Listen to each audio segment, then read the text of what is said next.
Ladies and gentlemen, now yesterday evening I got demolished, I got battered, I got stripped of that #1 spot. I think I got knocked down to like number 10, and then I did that HOWZER PvP video.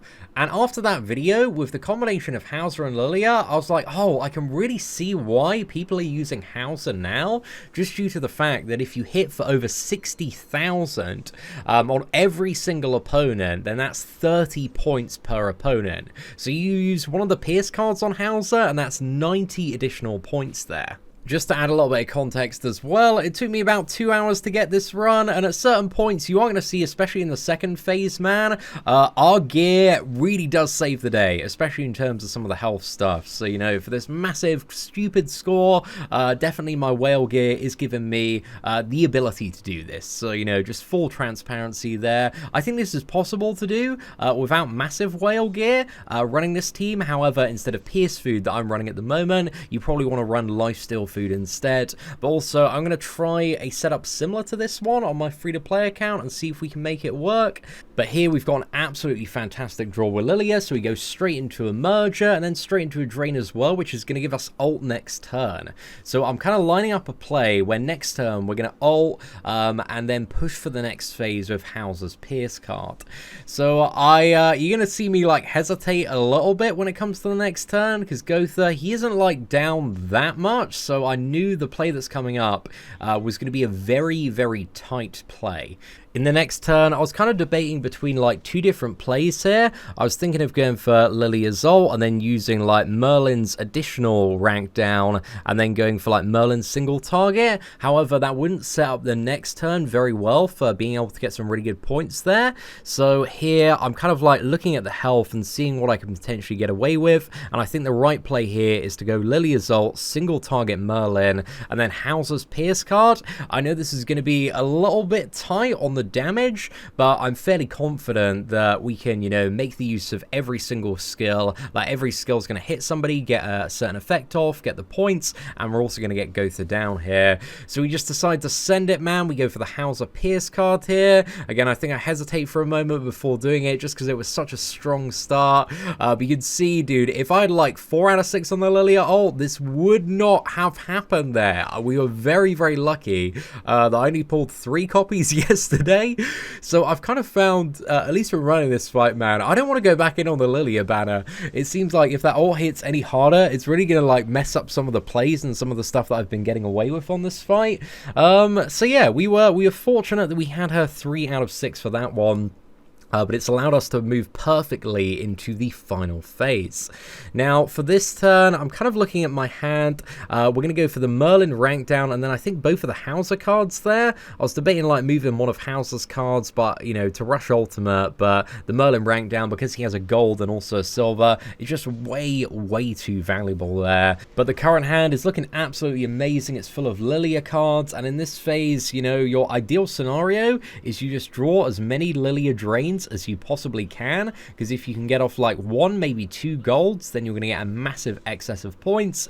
So yeah, we actually drew some HOWZER cards there, which was very, very nice. So this turn we're going to get rid of all of the debuffs, get the additional points for that, and here I'm just going to merge the HOWZER cards to kind of maximize draw, and then continue nuking GOWTHER down. But you're going to see on every single like Rising Storm, Super Cyclone, again, doesn't really give like that many points, but it's not too bad. But Rising Storm, that hit for 210k, so that is 90 additional points off that card, man. So really, really good. I'm looking at this hand here now, bro, and I'm like, okay, that is a very, very interesting hand. Here with this hand, I think it took me like a few seconds to process this just to make sure I was doing the right play. I mean, looking at it in hindsight, man, it's really easy to see. But what I need to do is I need to reset the hand. I need to merge LILIA's heal, and that's then going to merge both of the, drains into silver and then gold. So I think at this point I realize it, man. So let's go for the reset here, merge the heal straight off the bat, and then I think we use the heal, and then that merges those two into a silver there, and then we fire off HOWZER's ultimate. So again, when you've got a try that's going this well, man, you want to be like really, really careful that you don't make a misplay. So it took me a couple of seconds to figure that one out, but dude, that was an insane turn. We managed to get a golden drain, and also we got LILIA's ult. There, I just brought up the score to keep track of how many turns we've taken taken so far. So we've only taken 6, which means that the score decay is, yeah, going to be nothing substantial. So at this point, we're going to let him heal up. And if you are using HOWZER and you got big whaley gear, this is what you want to let him do. But the next turn, we're going to go in for a final nuke. We're going to be a little bit cheeky with this one and see if we can get some crazy good value here. So we're also going to go for Merlin's rank down, LILIA's ult. We get the triple drain and ult gauge removal. So the gold just gives you a crazy amount of points, man. But we got so much value off that LILIA ult as well. So that was really, really nice there. However, one thing that I was clenching my cheeks about very, very hard is HOWZER. So the next turn, if I want big points, man, I need to not use any AoE cards and let him fully heal up. And this means I can't use a single card on HOWZER. So yeah, I was very, very worried. I'm like, I hope he doesn't have gold. And he has a gold and a silver card in hand. So at this point, I am sweating big time. But this turn, I just want to dump all my single target Merlin stuff on one of the golems here. And this one, while he has a shield buff, he's not really taking any damage, and we can't target the other one anyway, so we just dump all of these cards, and I'm just like praying to the RNG gods at this point that HOWZER does not get massively clapped by GOWTHER, and then next turn we need to make a bit of a recovery plan when it does come to HOWZER. So looking at this hand initially, I was like, okay, I think I'm going to use like both of the Merlin cards to rank down, and then go for a golden super cyclone on HOWZER.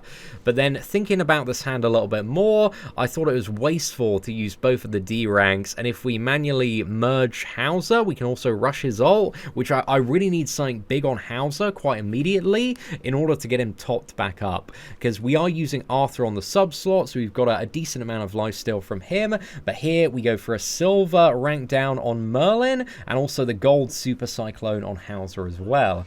So yeah, this allows them to get topped up a bit there, 36k, but HOWZER, he's still not out of the woods yet. He's still in a very dangerous position in this fight, because GOWTHER, sometimes he can just hit quite hard in a turn, especially if one of those golems decides to single target HOWZER. It's pretty much game over, but luckily here, that turn was relatively soft in comparison, and next turn we can fire off HOWZER's ult, and then I was kind of debating like how I wanted to do this. I look at the amount of turns we have remaining, so I can kind of formulate a plan, but I think here, I do realize that we're on like turn 10 or something, so I do need to kill in the next like 2 to 3 turns, so we're probably not going to get a HOWZER ultimate, so I should just go for a play that maximizes damage and also maximizes draw as well. So we go for HOWZER's Pierce card. With the Pierce food on, this should deal what is it, enough damage to get us 30 points on every single opponent. I think we were maybe a little bit short on the left-hand side one, but while he's got that taunt active, man, he's got massive damage mitigation as well. So then we fire off the ultimate, managed to get some D ranks on GOWTHER, so some solid points, a really, really good benefit from that one. And we've drawn straight into a silver rising tornado.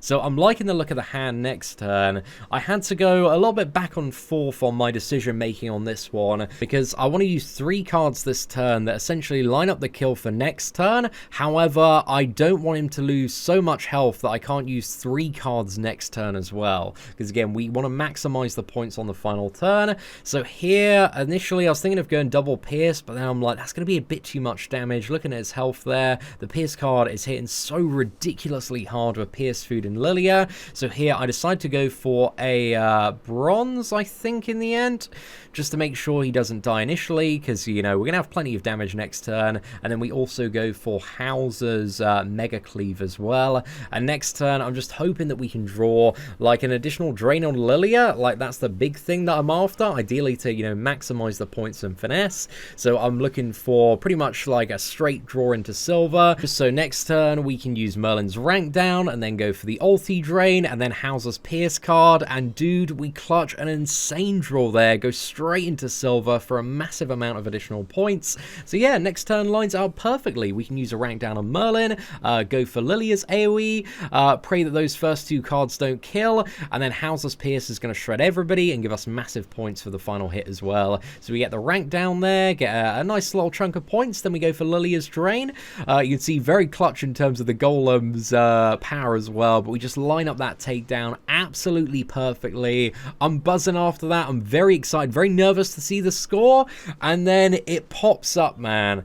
And I lost it. I absolutely lost it when I saw the score. 4,422. I was so excited. I forgot to check the point breakdown again, lads. I'm so sorry. I was just like, no way. No way do we get that. That's crazy. That's absolutely stupid. So, bringing up the leaderboard, at the time of recording this video, we are on 4,422 points. We're ranked number 1. The closest is almost 100-point difference there. And I think that's probably one of the best runs that you can have for King. And I think, like, looking at how RNG could be a little bit different, I am fairly confident that Blue Merlin is better to bring to this fight than King overall. I may be incorrect. Again, I haven't really seen anything from King's value that really convinces me that he's better overall in comparison to Merlin. But yeah, I'm curious to see how the leaderboard shakes on and evolves. I think if we had some even better RNG, the RNG was really good. But again, I think this score could be even crazier if GOWTHER was drawing a few more golds, and maybe we could get like some insane golden LILIA top decks as well. And I think if a few more factors came into play, and again, you got to be super lucky for this, but I think 4.6k might be in the realm of possibility. But yeah, we're gonna have to see how this shakes up like in the next week and a bit. I would not be surprised if in a week's time the number 1, 2 and 3 have between like 4.6 and 4.7k. I do think that is possible. But yeah, I don't know, it's just all RNG, man. A lot of stuff needs to go very right for that to be possible. But I'm curious to see how the final boss rankings do develop. But with 4.4k, I'm pretty confident now. I got top 100, like worst case scenario. So yeah, chuffed to pieces with that, man. That's really good. But yeah, ladies and gentlemen, let me know your thoughts in the comments section below. And if you did enjoy today's final boss video, please do smash that like button. Take care, and I hope that you have an absolutely fantastic day.